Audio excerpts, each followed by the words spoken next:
What's going on, y'all? What it is. So let's go ahead and slide on this topic, and I wanted to come back on here and touch base in regards to the fact that Keefe D was arrested yesterday morning for being responsible for deleting Tupac.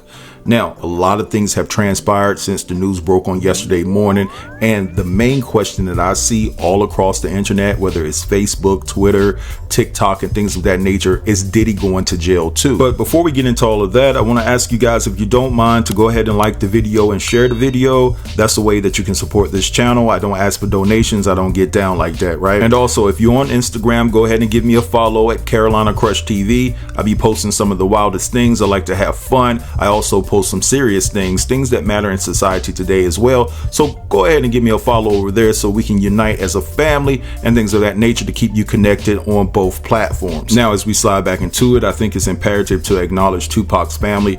They're the ones that have been hurting and have been greatly affected by this tragedy that took place for 27 years. So what I want to do right here is play you guys a clip of Tupac's brother reacting to the news that Keefe D was arrested for deleting his brother, and then I'll be back.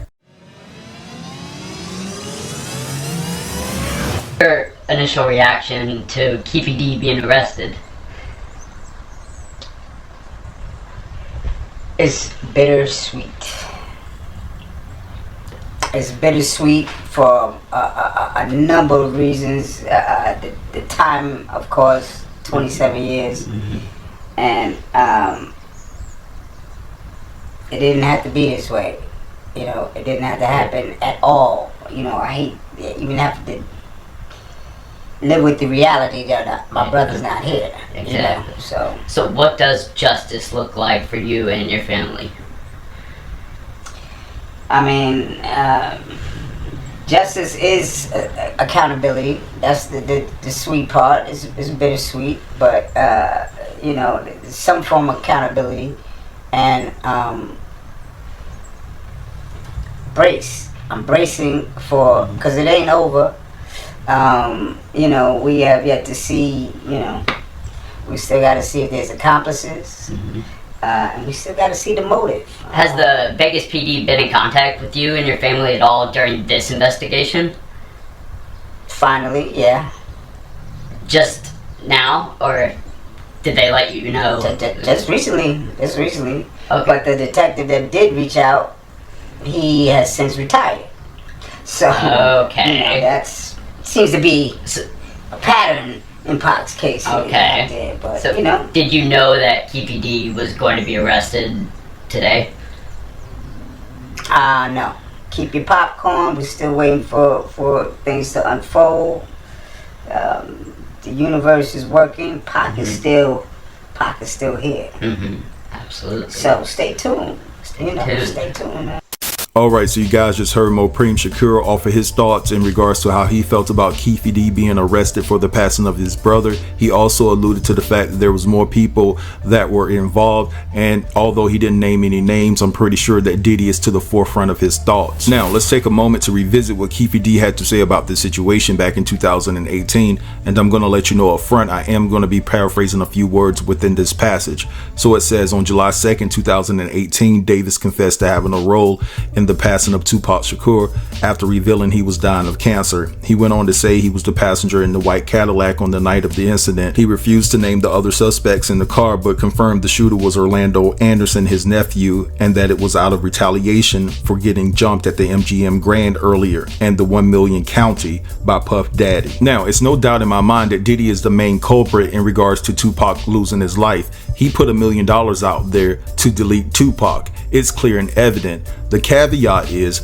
that Diddy actually gave the money to a guy named Zip, and that $1 million never made it to Keefe D.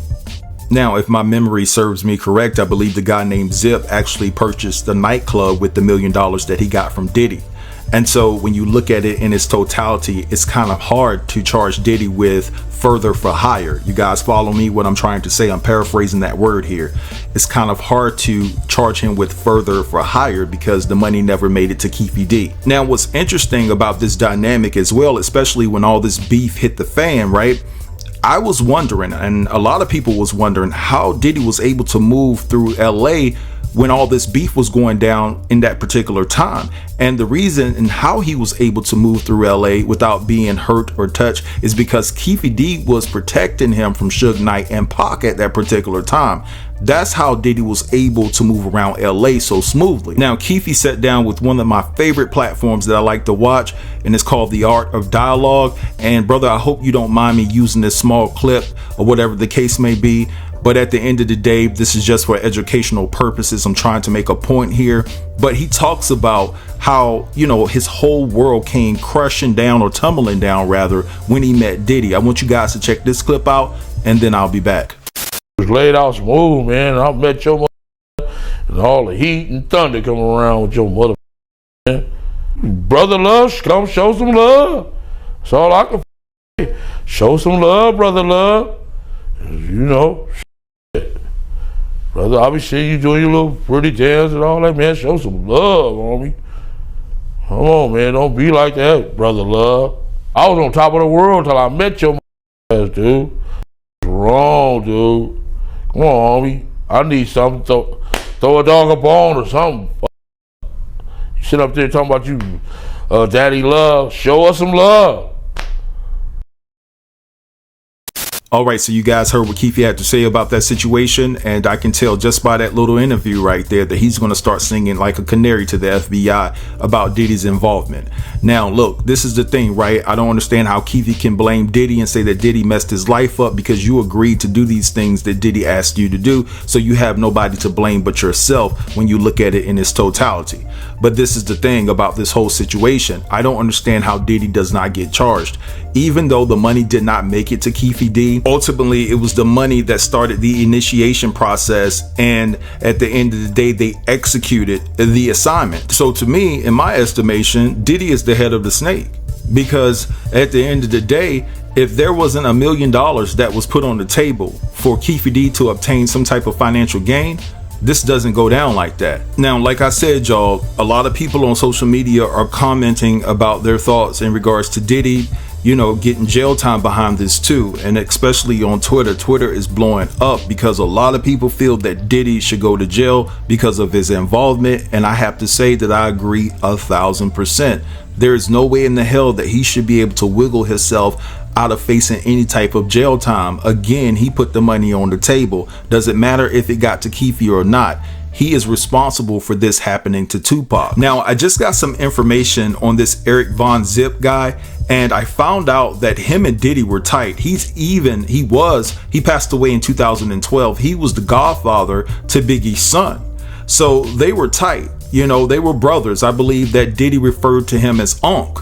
So there's something fishy going on about this whole particular case, because I can remember back in April where Keefe D was on record stating that the feds told him that the $1 million that was supposed to come to him for executing the plan was intercepted by Eric Von Zip. So I think in my next video, I'm going to take a deep dive into Eric Von Zip and Diddy's relationship, because I think that it's worth noting. I think it's worth talking about, because something is deeper than what they're telling us in regards to this case. And just like the old folks used to say, something in the milk ain't clean. Let's just keep it all the way 100. But anyway, I'm gonna let this go right here. I want you guys to drop down in the comments and let me know how you feel about this particular situation.